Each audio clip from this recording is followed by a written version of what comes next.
Бул багытта бүгүн 3-апрелде Жалал Абад облустук ички иштер башкармалыгы жана дин иштери боюнча мамлекеттик комиссиясы тарабынан түшүндүрүү иштери жүргүзүлдү. Алар себепсиз жүзүн жашырып жүргөн кыз-келиндерге мыйзам жана дин жагынан туура маалымат жеткиришти жана мыйзамды сактабагандардын бет каптары жеринде чечилип жатты.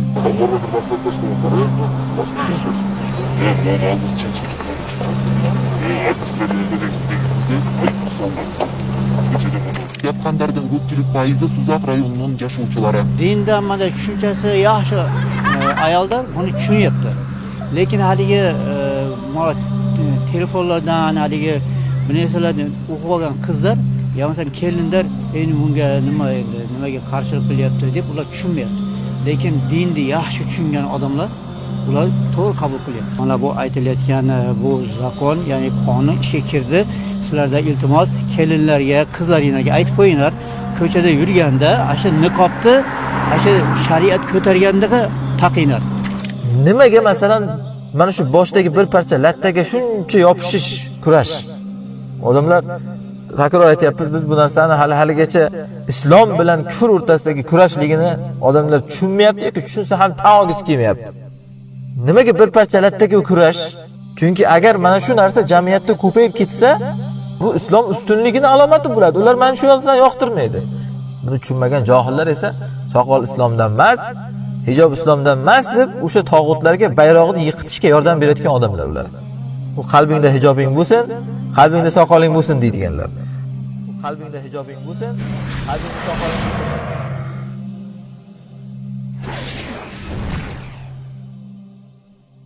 A'udhu billahi minashshaytonirrojim. Bismillahirrohmanirrohim. Janglarda ko'tariladigan bayroqlar va ayollar liboslari haqida. Hammamizga ma'lumki, qadimdan janglarda bayroqlar ko'tarilishlik bu urushlardagi odat. Ikki tomonda ham lashkarlarda bayroq ko'tariladi. Va mana shu bayroq tiklanib turganligi bir toifaning go'yoki hali g'olibligini alomati, shu bayroq yiqilishi esa bir toifaning go'yoki mag'lubligining alomati.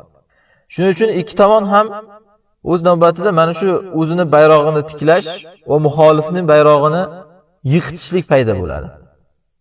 Ikki tomon ham mana shuni harakatida. U bayroq ko'targan shaxsni iloji boricha himoya qilish kerak, u qatl bo'lsa bayroqni olib tezda boshqaga berish kerak, bayroq tik turish kerak.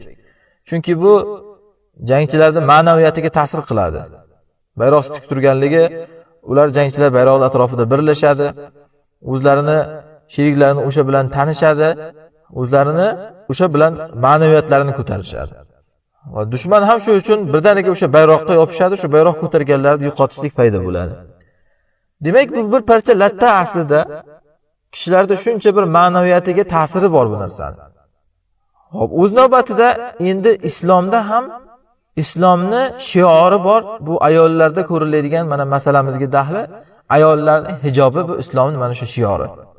Shu uchun ham bugun sira ajablanmangki, nimaga masalan mana shu boshdagi bir parcha lattaga shuncha yopishish kurash? Odamlar takror aytyapmiz, biz bu narsani haligacha islom bilan kufr o'rtasidagi kurashligini odamlar tushunmayapti yoki tushunsa ham tan olgisi kelmayapti. Nimaga bir parcha lattaga kurash? Nima qiladi? Bir parchaning ichida bomba o'raydimi masalan? Bomba o'ragan u ko'ylagini tagiga ham o'raveradi, yubkasining tagiga ham. Ana bu bahonalar hammasi bekor gap. Shu uchun ham bu yerda bir narsa borki, islom bayrog'iga qarshi kurash bu. Chunki agar mana shu narsa jamiyatda ko'payib ketsa, ya'ni islom bayrog'i bu islom ustunligini alomati bo'ladi. Ular mana shu yo'ldan yoqtirmaydi. Erkaklarda masalan bu islom bayrog'i yuzaki ko'rinishdan soqol. Yuzaki ko'rinishdan ya'ni. Aslida bugina alomat emas kishining islomdaligiga. Bu xristian ham qo'yaveradi bu narsani. Lekin musulmon odamnikiga uni bunday bir taqvodor musulmon ekanligining alomati shu soqol. Bayrog'ini soqol. Shu uchun ham hujum mana shunga bo'ladi. Erkaklarga soqolga, ayollarga hijobga. Chunki bu islom bayrog'i bo'ladi, islom shiori. Buni tushunmagan johillar esa soqol islomdan emas, hijob islomdan emas deb o'sha tog'utlarga bayrog'ini yiqitishga yordam berayotgan odamlar ular. U qalbingda hijobing bo'lsin, qalbingda soqoling bo'lsin deydiganlar. Qarangki, shu urushda ba'zilar hozir chiqib aytadi, masalan, bir parcha latta o'ragan bilan nima bo'lardi? Qalbing toza bo'lsin deydi. Urushda bir parcha latta ko'targan bilan nima bo'ladi? Qalbingda ko'tar bayroqni. Nimaga mana urushda bir parcha bayroq yiqilsa, shu bilan lashkarlar mag'lub bo'ldik deb shu bilan o'zi taslim bo'la boshlaydi. Bir parcha bayroq tikib turgan bo'lsa g'olibmiz deydi. O'sha bayroq qayerga tiklansa, o'shalar g'olib deydi. Masalan, Amerika borib o'zicha aytishicha, da'vo qilishicha oyga borib bayrog'ini suqib kelyapti. Nima degani bu? Oy meniki degani. Dengiz tagiga kirib Rossiya bayrog'ini suqib chiqyapti. Nima degani bu? Dengiz tagi meniki degani. Qayerda nimani bayrog'i ko'tarilsa, o'sha yer meniki degani. Bir parcha latta deysan, mana bir parcha lattaning ahamiyati, ma'naviyatga ta'siri bor. O'sha qalbingdagi soqolingga, qalbingdagi hijobingga mana shu tashqaridagi soqol, tashqaridagi hijobning ta'siri bor. Shu uchun ham bu narsa islomda buyurilgan. Ma'naviyatlarga ta'siri bor. Bir joyda shu oshkor bo'lib yurishligi islom yerda zohir degani. Ular shuni yoqtirmaydi. Shuning uchun biz aytayapmizki, islomga qarshi kurash bu. Hech qanaqa terrorga qarshi, hech qanaqangi haligi odamlar tinchligini o'ylash emas bu narsa. Shu uchun ham ko'rasizki, xuddi shu ishni agar musulmonlardan boshqalar qilsa, hech kim ularga hech narsa demaydi. Mana xristian soqol qo'ysa, hech kim hech narsa demaydi. Yoki ularga siz qul bo'lib soqol qo'ysangiz, unga ham hech narsa demaydi sizga ham. Chunki sizni ular unda islomdan o'zini yo'liga o'tib olganligingizni ular yaxshi biladi. Yoki masalan qarangki, shu hijobga shunchalik yopishishgan, hijob masalan ba'zilar aytadiki, xalaqit beradi. Ayol kishi hijob o'rashligi uni bir ma'lum bir ishlarni qilishligidan to'sqinlik qiladi. O'zi eplolmasdan har xil hodisalar kelib chiqishi mumkin degan kim qayerdagi haligi tuturuqsiz gaplarni gapirib yurishadi. Lekin qarangki, hayotda eng nozik kasb jarrohlik kasbi. Masalan, ko'z operatsiyasi deysizmi, miya operatsiyasi deysizmi, yurak operatsiyasi deysizmi, jarrohligi. Ana shu kasbni qilayotgan odamlarga qarang. Erkagi bo'lsin, ayoli bo'lsin, hijobni ham qo'ying, niqobda o'tirishadi, niqobda.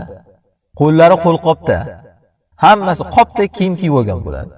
Hech kimsa mana bu yerda biror o'zicha aqlli chiqib aytmaydiki, operatsiya qilyapsanmi, sen hijob kiyganmisan sen? Shunday nozik amaliyotda bu yerda nima qiladi hijob kiyib? Yuzini o'rab, boshigacha kiyib, erkak bormi, ayol bormi, qo'ligacha qo'lqoplar kiyib. Qanaqa gap bu? Nimaga to'sqinlik qilmayapti mana bu yerda hozir ishiga uni? Nimaga maktabga borsa to'sqinlik qiladi? Nimaga universitetga borsa to'sqinlik qiladi? Nimaga ko'chaga bir ishga kirsa to'sqinlik qiladi hijob unga? Nimasiga xalaqit beradi ya'ni? Shunday nozik amaliyotga xalaqit bermayapti mana. Ko'ryapsizki, demak bu yerda hamma gap bahona. Odamlar ko'z ochish kerak. Bu islom bayrog'i ekanligi uchun yoqtirishmayapti. Uni yiqitishmaydi hamma. Bu nafaqat bu dunyo miqyosida, nafaqat o'zbeklar bugungi kunda, dunyo miqyosida bu. Mana Jazoirda yaqin Tunisda qonun chiqarildi. Jamoat joylarida niqobni man qilishlik haqida. Undan keyin Misr o'rniga oldi bulardan. Misrda qonun chiqarishlik harakat qilishyapti. Jamoat joylarida niqobni man qilishlik haqida. Biz tomondagilar shulardan rang olyapti yoki ular bulardan rang olyapti. Hammasi bular Alloh taolo oyatda aytgandek, "Val kafirun val munafiqun va munafiqat ba'duhum awliya'u ba'd" degan. Munofiq erkak, munofiqa ayollar ba'zilari ba'zilarning oshnalari bo'lar degan. Saudiyada hattoki shu paytgacha ayol kishi mashina haydashiga ruxsat yo'q edi. Endi mashina haydashga ruxsat berildi-da. Mashina haydashga ruxsat berilgandan keyin endi ayol kishi mashina haydashligi uchun niqobini yechishligi shart qilinyapti. Nega desa, chunki niqobda avariya qilar ekan. Yuqorida aytganimizdek, eplay olmaydi. O'zini epaqasiga kiymasdan niqob taqib haydasa avariya qilar ekan. Ko'rdingizmi mana qanday denga kurash sekin-sekinlik bilan boshlanyapti. Hamma dunyo miqyosida. Nimaga buncha bu lattaga yopishyapti? Bu bir parcha latta bo'lsa bu. Desa, bu parcha latta bu chunki islomning bayrog'i bu. Qayerda shu hilpirasi bir parcha latta hijob, mana bu yerda islom bor degani. Ularga shu yoqmaydi. Ular shuni yo'qotishmaydi. Buni tushunmagan ahmoq hijob dindan emas deydi. Soqol dindan emas deydi. U o'zi tushunmaydi kimga xizmat qilayotganligini. Mana shu dindanligi uchun hattoki islomda haligi churi bilan hur ayolning mana farqi shundan ajraldi. Churi ayol asli kofira bo'lgan ayol u. Va keyinchalik islomga kirgan bo'lsa ham, islomga kirmagan bo'lsa ham u hijob kiyishi shart emas uni dedi. Churi chunki u. Lekin mana bu yerda islomda turgan hur ayol, musulmon ayol, kambag'al bo'lsin, boy bo'lsin, faqir bo'lsin, yosh bo'lsin, katta bo'lsin, hammasi hijob kiyadi dedi. Agar kerak bo'lsa o'sha churidan xunuk bo'lsa ham hijob kiyadi mana shu. Churi hijob kiymaydi, agarchi mana hurdan chiroyli ko'rinsa ham ko'rinishda. Nimaga desa, chunki islomning shiori bu. O'zboshimchalik ketmaydi u qalbiga hijob o'rash degan. Qalbing toza degan. Alloh buyurgan buni. Buni hech kim san istisno qilmagan. Hatto payg'ambarning ayollarini ham birinchi o'rinda o'shalarga buyurgan. Qul li azwajika va banatika degan Rasululloh sollallohu alayhi vasallamga ayting. Xotinlaringizga, qizlaringizga deb orqasidan keyin va nisail mu'minin, mu'minlarning ayollariga yudina alayhinna min jalabibihin, ustlaridan jilboblarini tashlasinlar degan. Jilbob ana shu operatsiyada doktorlar kiyadigan haligidaqa ustidan tashalinadigan qopdek kiyim. Yoqsa yoqmasa, qalbingda marazing bo'lsa ham.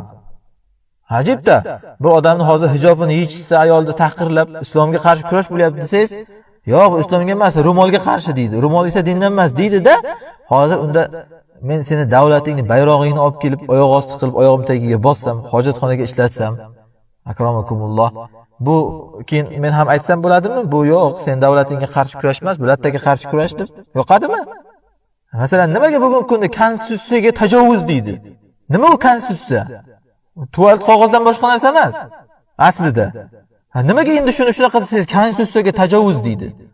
Chunki bu qog'ozga tajovuz, u mamlakatga tajovuz, o'zlari buni tan oladi. Nimaga sen Qur'onga tajovuz qilsang, islomga tajovuz bo'lmasligi kerak? Yo men ro'molga faqat yopishyapman yoki men faqat soqolga yopishyapman, islom hech narsa deganim yo'q deydi. Navbat odamlar tushunmayapti shu narsani. Nimaga davlatning bayrog'ini oyoq osti qilsangiz, bu davlatga nisbatan hurmatsizlik. Mana bu islom bayrog'i bo'lgan ro'molni oyoq osti qilsa, bu islomga bo'lgan hurmatsizlik bo'lmasligi kerak. Mana muammo qayerda odamlarda. Shuning uchun bu narsalarni odamlar anglash kerak. G'ofil bo'lmaydi odamda, ko'z ochish emas dunyoviy miqyoslardan. Qani kimni qo'lidan keladi hozir olib chiqib, masalan qarang, nima uchun bir joyda la ilaha illalloh rasululloh degan bayroq ko'rinib qolsa, burdaniga hammani ushlab qama-qama. Lattaku axru. Latta bir joy portlatib yuboradimi? Yo'q, lattan orqasida aqida yotadi. Lattan orqasida aqida yotadi, ular buni yaxshi biladi. Tamom musulmonlar shuni tushunishi kerak. Rasululloh sollallohu alayhi vasallamning ham shuning uchun bayroqlari bor edi. Xob deb nomlanardi. Xolid ibn Valid radhiyallohu anhu bu bayroqni ko'tarib kelib Shomga o'rnatgandilar. Ibn Kasir rahimahulloh bu haqida aytganlarki, qad kanat iqoban lil kuffar degan. Bu bayroq kofirlarga iqob edi, ya'ni jazo edi. Bayroq qanday jazo bo'ladi desa, shu ularni buni yerga chiqib, mana bayroq islom bayrog'i deb o'rnatilgandi. Bayroq tagida ko'p ma'no bor. Shu uchun ham bu bayroqqa kurash islomga kurash bo'ladi. Hozir bizning bayrog'imiz nima bu yerda deyapman? Bu yerda bizning bayrog'imiz hozir mana bunda yurganda el yurtda ichida hijob ayollarda. Qayerda mana yarim yalang'ochlik bo'lsa, ana yurganda qaraganingizda demak musulmonlar yurti emas baho beriladi yurga. Shuning uchun ham qachon bir davlat bir islom o'lkasini bostirsa, birinchi kurashadigan narsasi hijob bo'ladi. Nimaga desa, chunki u o'sha shiorni yo'qotish kerak. Shunda xalq o'zining aqidasini yo'qotadi. Demak, musulmon odam e'tibor bersin. Bayrog'ini sotgan ayol yoki sotishga qo'yib bergan erkak bu islomini sotgan ayol yoki sotishga qo'yib bergan erkak bo'ladi. Bayrog'i deganda hijob ya'ni. Albatta biz odamlarning qudratiga qarab gapiryapmiz. Lekin o'shanda yo'lini qilmagan, harakat qilmagan, shunaqa vaziyatdan chiqib ketishga urinmagan odam mana bu paytda bu islomini shunday osonlikcha boy bergan odam bo'ladi. Allohu a'lam.